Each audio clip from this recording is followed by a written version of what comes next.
यह संवाद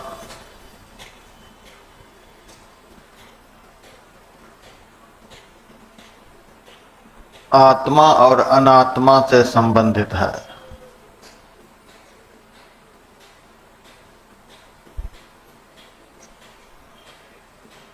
यह संसार क्या है और हम कौन हैं, सत्य क्या है और असत्य क्या है, यही जानना है, यही समझना है। इसी के लिए यह सत्संग है। सारी दुनिया की बात सुन लिए, सीख लिए, लेकिन जिस बात को सुने बिना, जिस बात को समझे बिना सब समझना, सब सुनना व्यर्थ है।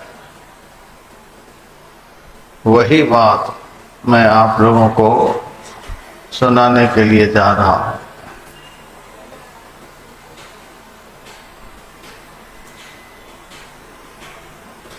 भगवान श्री राम ने अपने प्यारे भक्त हनुमान जी को उपदेश दिया है। वही उपदेश मुक्ति को उपनिषद है।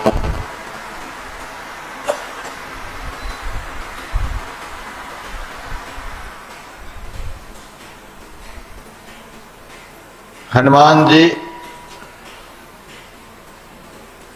ज्ञानियों में शिरोमणि थे,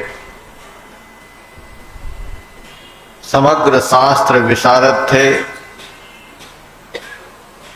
कोई ऐसा धर्म ग्रंथ नहीं जिस धर्म ग्रंथ का उन्होंने अध्ययन नहीं किया था।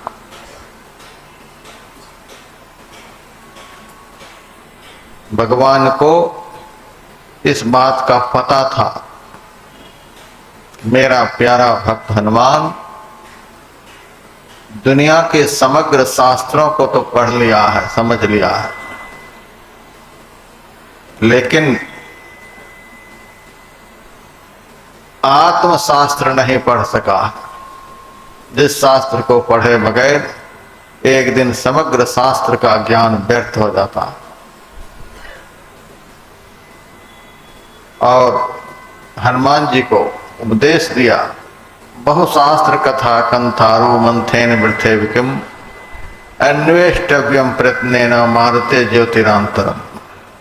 हे हनुमान, बहुत से शास्त्रों की कथाओं को मथने से क्या फल, अत्यंत यत्नवान होकर अपने अंतर की ज्योति की खोज करो। अंतर में किसकी ज्योति है?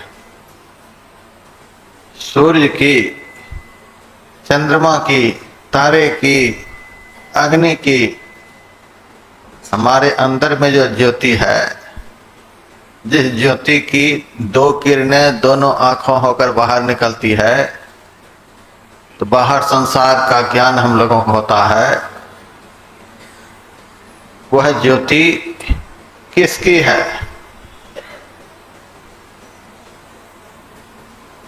तो आप लोग उस ज्योति के विषय में जानने का प्रयास करें। अंदर में वह किसकी ज्योति है? जिसकी ज्योति की बिल्कुल पतली पतली दो किरणें बाहर निकलती है, तो कहाँ आसमान में सूरज है, कहाँ चंद्रमा है, कहाँ पहाड़ है, कहाँ जंगल है, सब कुछ दिखने लग जाता है। वह अंदर में जो ज्योति है, वह ज्योति किसकी है? कौन देवता अंदर में बैठा है, जिस देवता के अंदर से वह ज्योति निकल रही है? उसी देवता का नाम आत्मदेव है। अर्थात वह देव हम ही हैं। हमारी ही ज्योति आंख के माध्यम से बाहर निकलती है, तो हमें बाहर का ज्ञान होता है। हमारी ही ज्योति कान में आती है, तो कान शब्द विषय का ज्ञान करता है। हमारी ही ज्योति जीभ में प्रवेश कर जाती है तो चमड़े की जिह्वा रस का ज्ञान करती है। हमारी ही ज्योति पैर में प्रविष्ट करती है तो हड्डी और मांस का यह पैर उछलने कूदने लग जाता है, इधर उधर करने लग जाता है। हमारी ही ज्योति हमारे हाथ में आती है तो हाथ से काम होने लग जाता है। कहने का अभिप्राय, हमारी ही ज्योति हमारी देह में काम करती है, हमारी इंद्रियों में काम करती है, तो हमें संसार के विषयों का ज्ञान होता है। हमारे अंदर में जो ज्योति है किसी दूसरे की ज्योति नहीं है, हमारी ही ज्योति है। भगवान श्री राम ने हनुमान जी से कहा, उसी आत्म ज्योति की खोज करो, उसी ज्योति के दर्शन से, उसी ज्योति की प्राप्ति से स्वतः समग्र शास्त्र का ज्ञान हो जाता है। किसी भी पुस्तक को पढ़े बगैर, किसी भी ज्ञान को सुने बगैर आत्म ज्योति का दर्शन होते ही सब ज्ञान प्राप्त हो जाता है।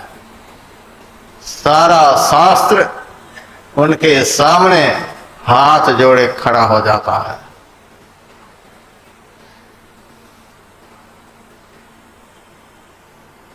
उपनिषद ग्रंथ में एक दृष्टांत देखने को मिलता है। एक बार सारी इंद्रियों में बड़ा भारी विवाद हुआ। हम नहीं रहेंगे शरीर में तो शरीर नहीं रहेगा, हम नहीं रहेंगे तो शरीर नहीं रहेगा। आंख कहे कि हमारे रहने से ही शरीर है, कान कहे हमारे रहने से शरीर है। इस प्रकार से सारी इंद्रियां अपना अपना वर्चस्व दिखाने लगी। इस शरीर के भीतर से आत्मा सब सुन रही थी।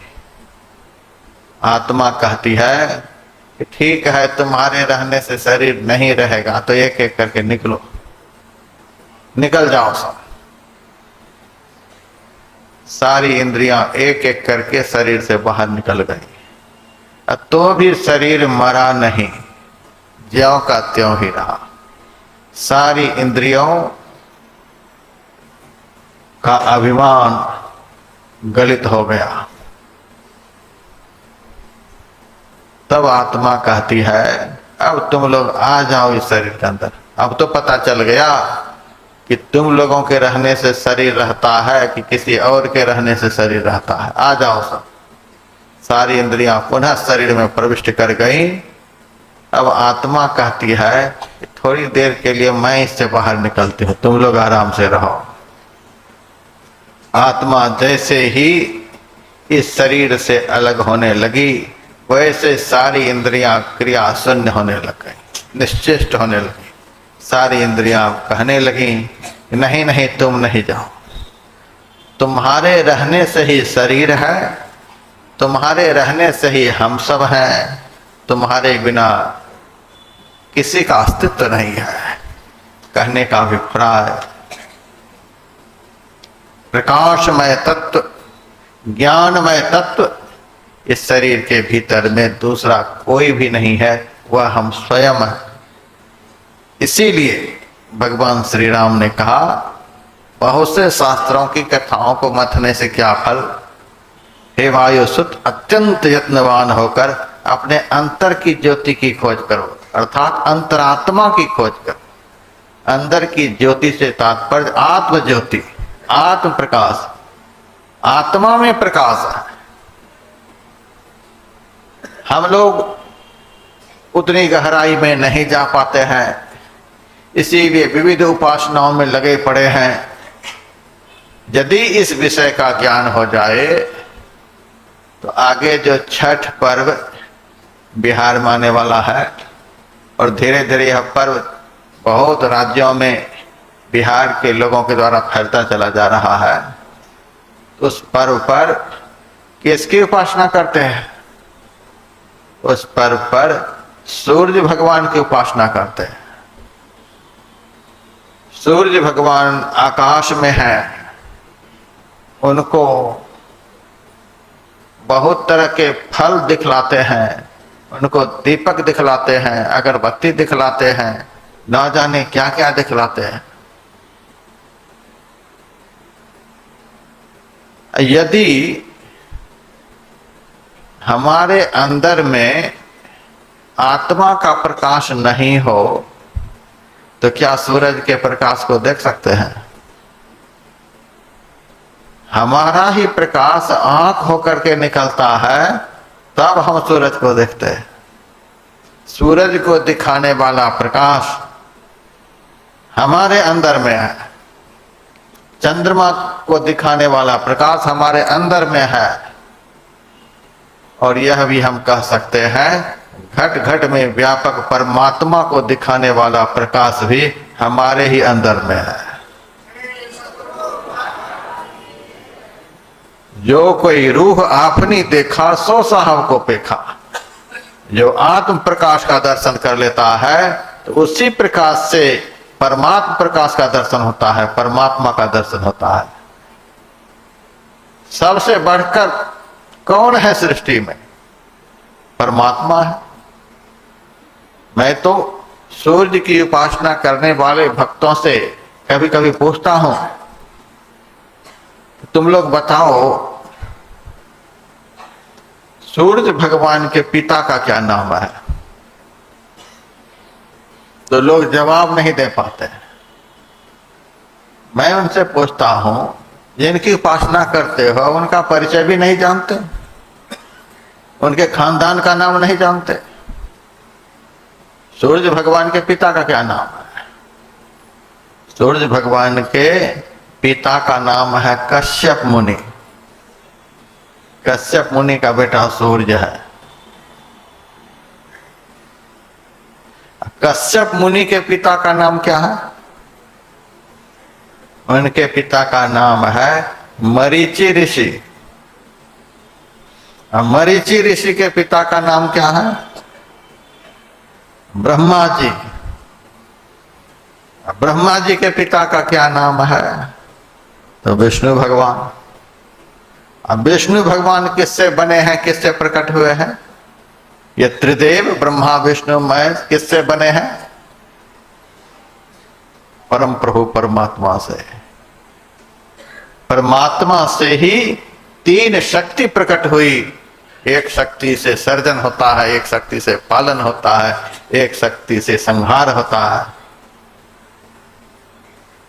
तो सबसे बढ़कर कौन हुए? परमात्मा।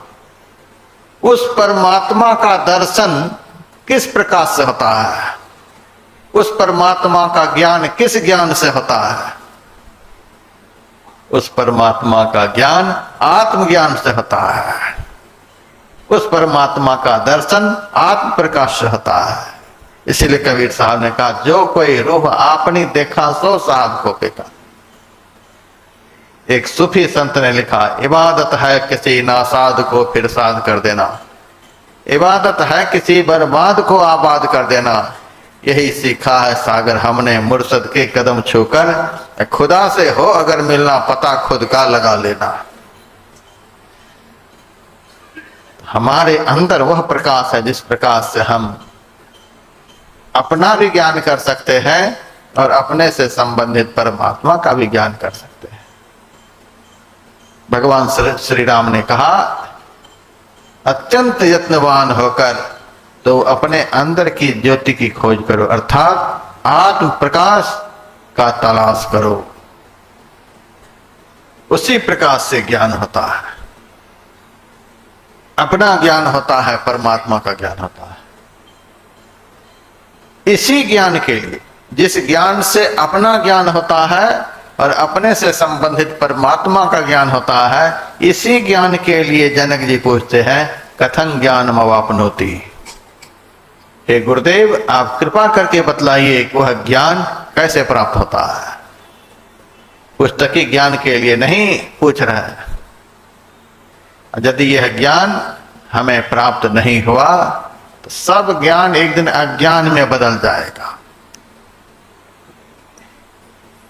एक साधु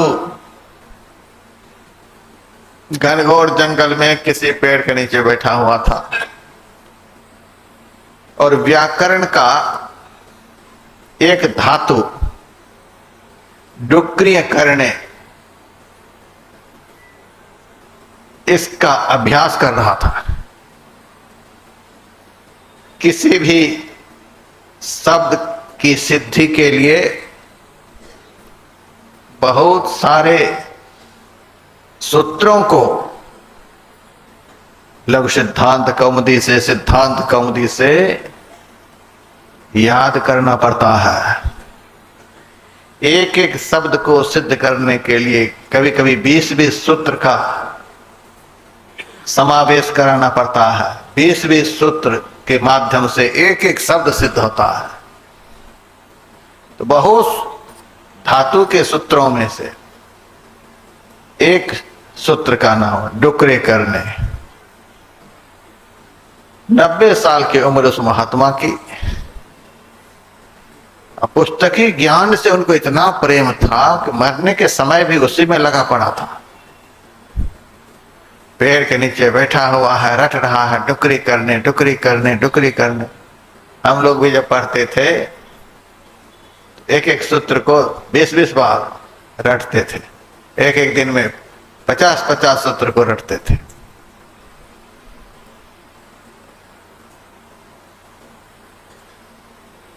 तो वह वृद्ध महात्मा पेड़ के नीचे इस धातु को रट रहा था। उसी होकर के श्रीमदाद्य शंकराचार्य चले जा रहे थे। आचार्य शंकर की उम्र उस वक्त 16 साल की थी और धातु रटने वाला महात्मा की उम्र 90 साल। आचार्य शंकर खड़े हो गए, देख रहे बुढ़ा मरने के समय व्याकरण का सूत्र रट रहा है।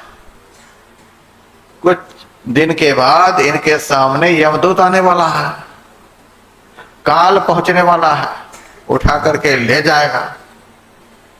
उससे बचने का कोई उपाय नहीं कर रहा है। पुस्तकी ज्ञान से इतना प्रेम, दुनिया में हमको लोग विद्वान समझे, इसके लिए सूत्र रट रहा है। आचार्य शंकर उस वृद्ध साधु से कहते हैं, संप्राप्ते सन्निहिते काले नहीं नहीं रक्षति डुक्रिय करने। जब अंत काल आ जाएगा, इस शरीर से प्राण पयान करने लग जाएगा, काल मूर्तिमान होकर के ले जाने के लिए खड़ा हो जाएगा, तो नहीं नहीं रक्षति डुक्रिय करने, यह शास्त्रीय ज्ञान रक्षा नहीं कर पाएगा। इसीलिए भज गोविंदम गोविंदम भज मूढ़ मते। हे मूढ़ बुद्धि के लोग, गोविंद का भजन कर, गोविंद का भजन कर। भजन करने से तुम्हारा कल्याण होगा। भजन करने से आत्मज्ञान प्राप्त होता है, आत्मज्ञान से कल्याण होता है। पुस्तकी ज्ञान से आज तक किसी का कल्याण नहीं हुआ है। भगवान श्री राम ने दूसरे मंत्र में हनुमान जी से कहते हैं, अधीत्य चतुरो वेदान सर्वशास्त्रान्यनेक सह ब्रह्म तत्व न जानाति दर्वी पाक रसम यथा। वह जिन्होंने बहुत से शास्त्रों का अध्ययन कर लिया है, पुराणों का अध्ययन कर लिया है, वेदों का अध्ययन कर लिया है, सब शास्त्रों का अध्ययन कर लिया है और आत्मशास्त्र का अध्ययन नहीं कर पाया, ब्रह्म तत्व न जानाति, सृष्टि के कण कण में परिव्याप्त परमात्मा का यदि ज्ञान नहीं कर पाया, अब परमात्मा का ज्ञान कराने वाला जो आत्मज्ञान है वह ज्ञान नहीं प्राप्त कर पाया, तो दर्वी पाक रसम यथा। संस्कृत में कलछी को दर्वी कहते हैं।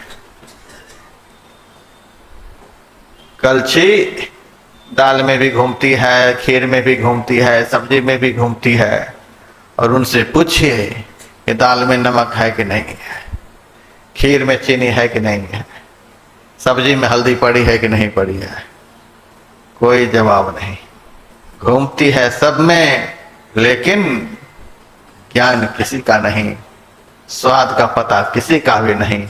उसी तरह से समग्र शास्त्रों में दिमाग तो घूमता है, लेकिन यदि आत्मशास्त्र का अनुसंधान नहीं हो सका, दरबी पाकर संहिता वह आदमी करछी के समान है, सब में घूमता है, सब कुछ पढ़ता है, लेकिन अपने को ही नहीं पढ़ पाया कि हम कौन।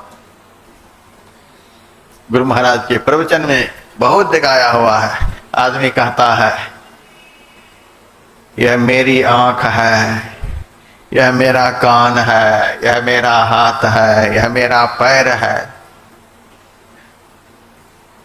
इससे सिद्ध होता है कि हम आंख नहीं है, आंख मेरी है, कान मेरा है, मेरा मन नहीं लगता, मेरी बुद्धि काम नहीं करती है, आज मेरा शरीर थक गया है, यह मेरा घर है, यह मेरा परिवार है, ये मेरा मेरा हम करते हैं। तो क्या हम आंख हैं? आंख हमारी है, कान हमारा है, शरीर हमारा, हम कौन है? बंगाली कवि ने बड़ा सुंदर लिखा, आमी आमी करी बूझी ते न पारी, के आमी आमाते आछे की रता। मैं कहता हूं, मैं कौन हूं इसका कोई पता नहीं। हम कौन रत्न हैं इसका कोई पता नहीं, इसको जानना है, इसी को समझना है। यथार्थ में यही ज्ञान है।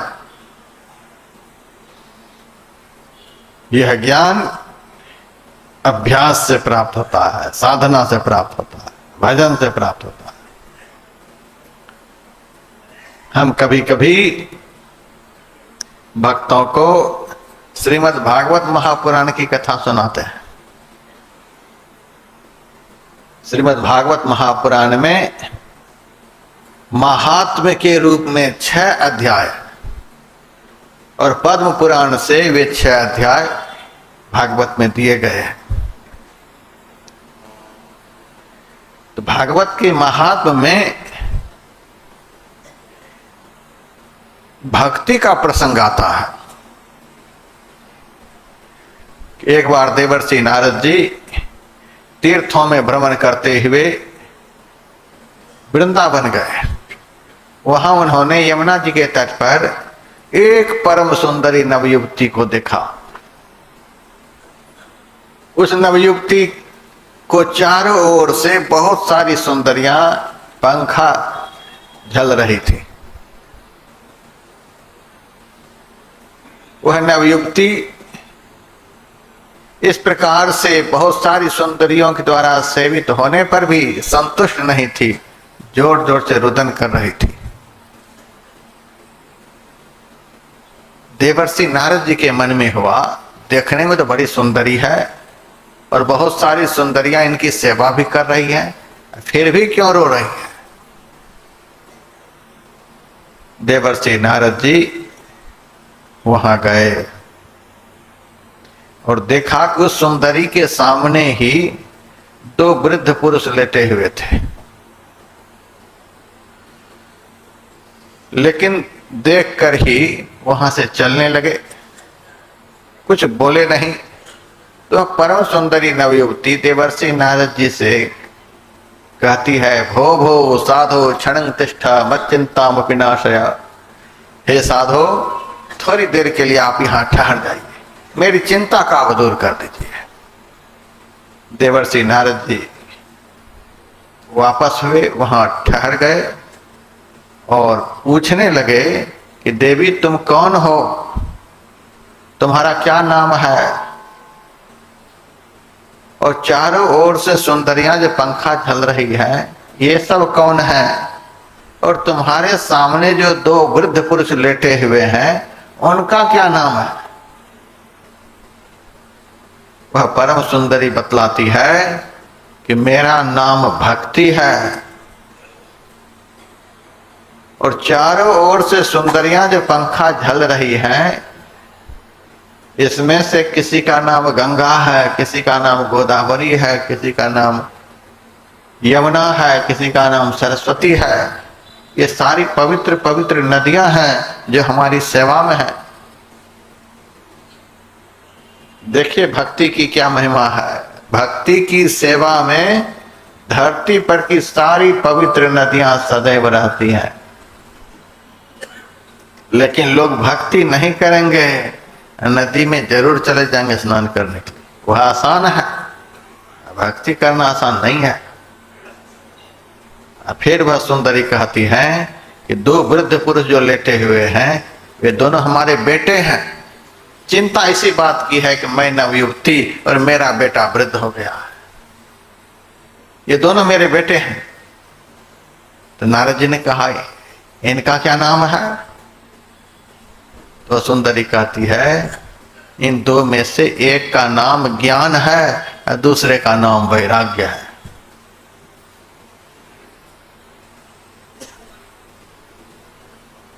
तो देवर्षि नारद जी चकित हो गए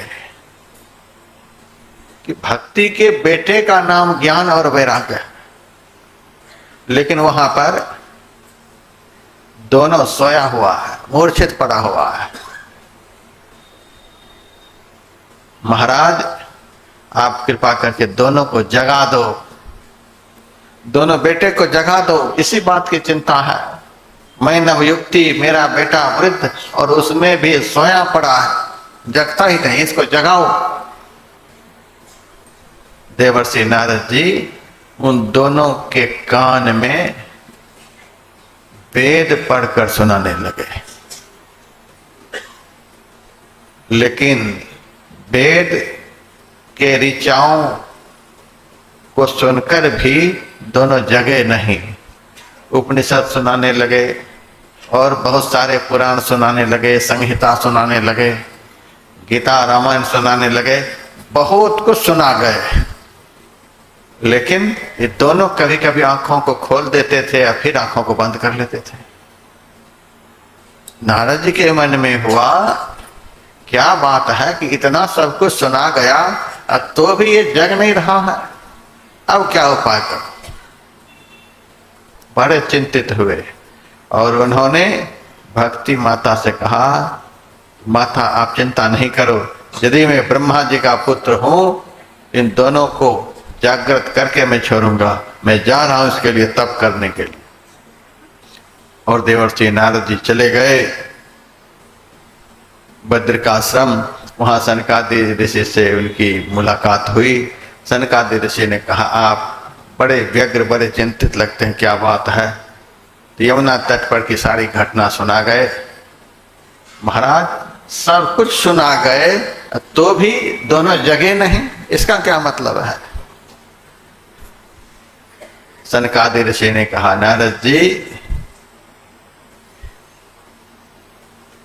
पुस्तकी ज्ञान से यथार्थ में आत्मज्ञान नहीं प्राप्त होता है। पुस्तक पढ़ने से, पुस्तक सुनने से आत्मज्ञान नहीं होता है। पुस्तक के पढ़ने से, पुस्तक के सुनने से संसार से वैराग्य प्राप्त नहीं होता है। नारद जी ने कहा तो कैसे होता है? कहा इनको सत्संग सुनाओ। ये भागवत क्या है? यह सत्संग है। भागवत में संत और भगवंत का चरित्र है। सत्संग सुनाओ इनको। सत्संग क्या है? प्रथम भगति, प्रथम भगति संतन कर संगा, दूसरी रतिमम कथा प्रसंगा। सत्संग जो है यथार्थ में भक्ति है। भक्ति करने से ज्ञान जागृत होता है, वैराग्य जागृत होता है। सबके अंदर में ज्ञान है, सबके अंदर में वैराग्य है, लेकिन बिना भक्ति किए ज्ञान वैराग्य जागृत नहीं होता है। इस कथा को सुनने से यह ज्ञान होता है कि भक्ति के दो पुत्र हैं, ज्ञान और वैराग्य। भक्ति करेंगे तो ज्ञान भी होगा और वैराग्य भी होगा।